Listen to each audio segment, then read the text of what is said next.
bienvenue sur A Dylan Story. Aujourd'hui, je suis là pour vous parler d'un homme en colère sorti le 16 juin au cinéma de Guy Ritchie. Guy Ritchie, un réalisateur que j'apprécie beaucoup. C'est un réalisateur généralement qui ne me laisse pas indifférent. J'aime ses films, j'aime ce qu'il propose à chaque fois.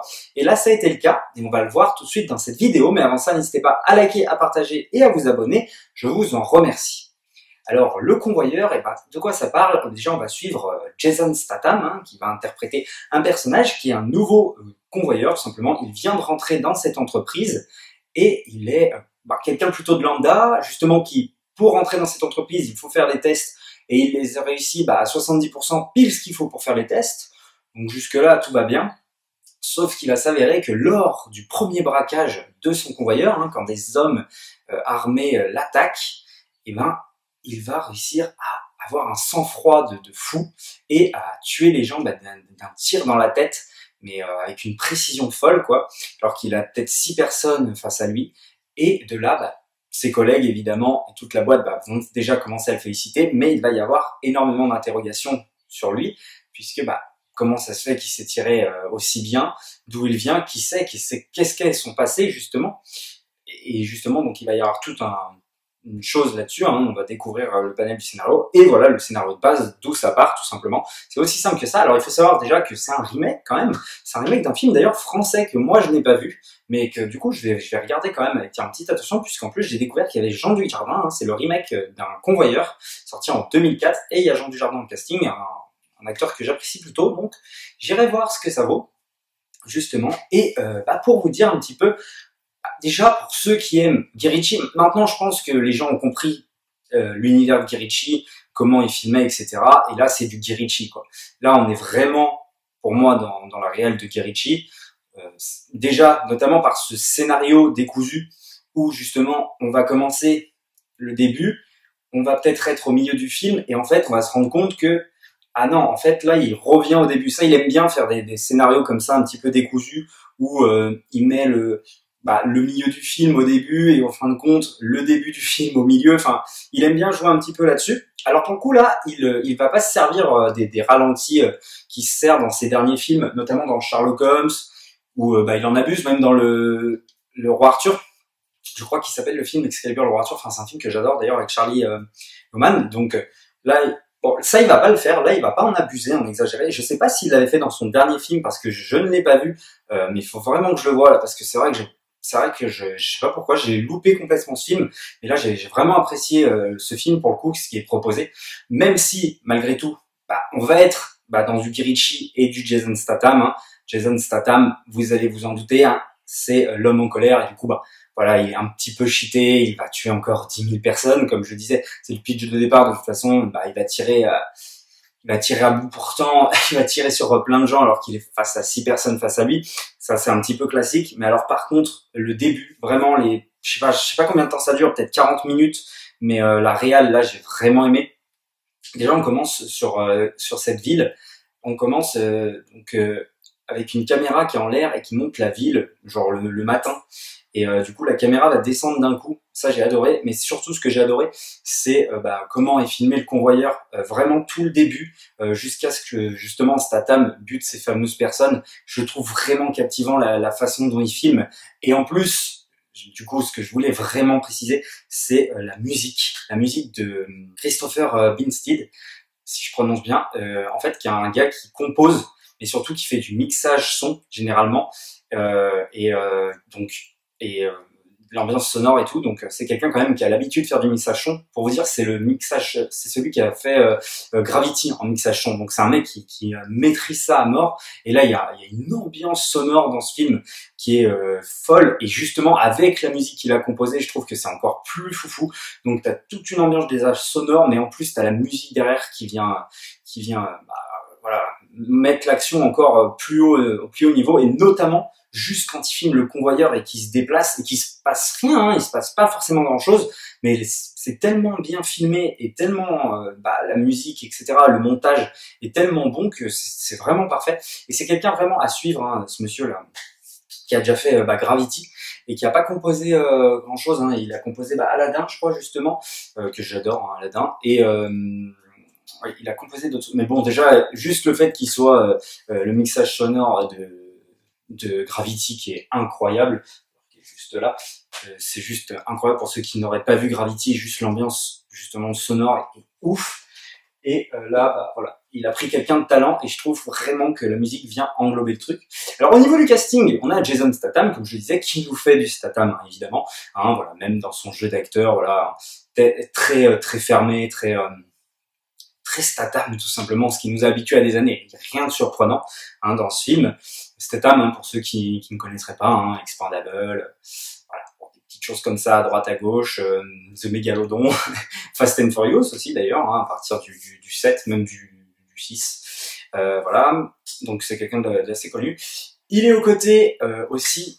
Donc son partenaire va être Holt McCallany, j'étais vraiment content de le voir. Putain, c'est un acteur, mais comment je trouve vraiment très bon cet acteur et qu'on a vu du coup dans Mindhunter, tout simplement la série de David Fincher sur Netflix. Foncez voir ça, c'est tellement bien joué, c'est incroyable.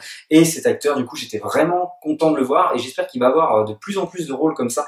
On va le voir de plus en plus souvent, ce serait vraiment cool de le voir comme ça plus souvent. Il y a aussi George Hartnett, alors qui est un acteur que je confonds toujours avec Tyler Kitsch, un acteur que j'adore d'ailleurs, Tyler Kitsch, et qui a fait 30 jours de nuit, dont je vous invite à voir. Et il y a aussi le fils de Clint Eastwood, Scott Eastwood, qui là pour le coup joue très bien d'ailleurs, il joue bien. C'est pas un acteur exceptionnel, je trouve. Enfin, voilà, il a peut-être pas le talent de son père, bien que Clint Eastwood c'est pas non plus hein, le plus incroyable, mais voilà, il y a un bon casting qui quand même qui entoure tout ça. Hein. Il y a un sacré cast et d'ailleurs ils jouent tous bien. Franchement, le film au niveau de ça, il y a aucun souci. Maintenant, quand même, il y a un problème dans ce film, c'est quand même le scénario où justement moi je trouve que ces 40 premières minutes, je sais pas si c'est 40, mais est vraiment intense, etc. Et quand on va revenir finalement à ce qu'aurait dû être le début du film et nous expliquer pourquoi Jason Statham est aussi fort et pourquoi il est en colère justement, hein, entre guillemets.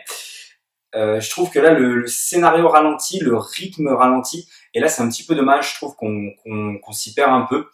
Et puis en plus c'est tout ce qu'il y a de plus classique. Après, je trouve après ces scènes-là, c'est tout ce qu'il y a de plus classique de ce qu'on voit dans l'action d'aujourd'hui. C'est ce que je disais déjà avec Nobody, où on est dans du vu et du revu, hein, avec des hommes invincibles qui vont tuer 10 000 personnes.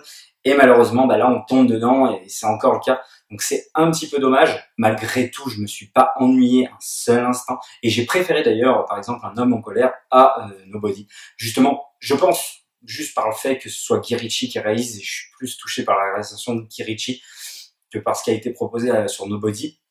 Après voilà, ça c'est les goûts et les couleurs, hein. Mais j'aime vraiment, voilà, j'ai vraiment aimé. Malgré tout, ça reste quand même vachement classique. Même la fin, voilà, on sait déjà ce qui va se passer, mais j'ai vraiment été agréablement surpris par ces 40 premières minutes. Je vais faire une toute petite partie spoiler. Du coup, pour la partie spoiler, déjà on devine franchement à 10 000 que c'est lui le traite, hein, c'est son partenaire Holt McCallany qui joue le traite. Enfin moi je l'ai compris très vite, enfin tout le monde sans doute très vite. Et en plus on nous rejoue la carte de Statham, j'ai perdu mon fils, donc je vais me venger, je vais buter tout le monde. Ça on l'a vu et revu 10 000 fois, hein, donc ça c'est un petit peu dommage et un petit peu trop classique à mon goût. Par contre ce que j'ai adoré aussi, je sais pas si beaucoup de gens l'ont remarqué, mais le film commence et du coup comme je disais la caméra est haut dans le ciel et on voit toute cette ville le matin et la caméra va plonger, et la dernière scène ça va être l'inverse. La caméra va monter et la ville va être éclairée dans le noir. Et alors ça, j'ai trouvé ça très cool comme idée de finir le film finalement par l'inverse du plan que t'as fait commencer le film. Ça, c'était une très bonne idée. Guy Ritchie, de toute façon, c'est quelqu'un vraiment de bon. Et j'ai envie de vous dire tout simplement que maintenant, on sait Guy Ritchie comment il réalise, comment il filme. Et soit tu adhères à ce qu'il fait, soit tu n'adhères pas. Et je pense que ça sert à rien de forcer si tu n'adhères pas. Ça sert à rien d'aller voir un film de Guy Ritchie si tu n'aimes pas. Je pense que, maintenant on a très bien identifié. Moi, vraiment, c'est une réalisation qui me botte vraiment. Et d'ailleurs, j'ai pas vu son film d'avant. Je sais plus comment il s'appelle, Les Gentlemen, je crois. Un truc comme ça. Donc il faut vraiment que je le voie. Du coup, il faut vraiment que je me pense dessus parce que sinon j'ai tout vu. Et c'est vraiment quelqu'un que j'aime énormément. Et c'est pour ça que le film, je vais lui donner 3,5. 3,5, ouais. C'est vraiment un film que j'ai bien aimé, j'ai passé un bon moment, malgré le moment de creux du milieu, Là, j'ai trouvé qu'on ramait un peu, mais sinon, j'ai vraiment aimé ce film. Donc voilà, 3,5. Et en petit bonus, comme d'habitude, là, j'ai des films de braquage. Déjà, avant de rentrer dans ça, regardez les films de Guy Ritchie, tout simplement. Regardez Le Roi Excalibur, regardez Sherlock Holmes, regardez Snatch, évidemment, regardez Aladdin, qui, je trouve, moi, est une des meilleures adaptations live Disney. Et sinon, en film de braquage, j'ai deux films. Un film réalisé par Derek Sy en France, je sais plus comment ça.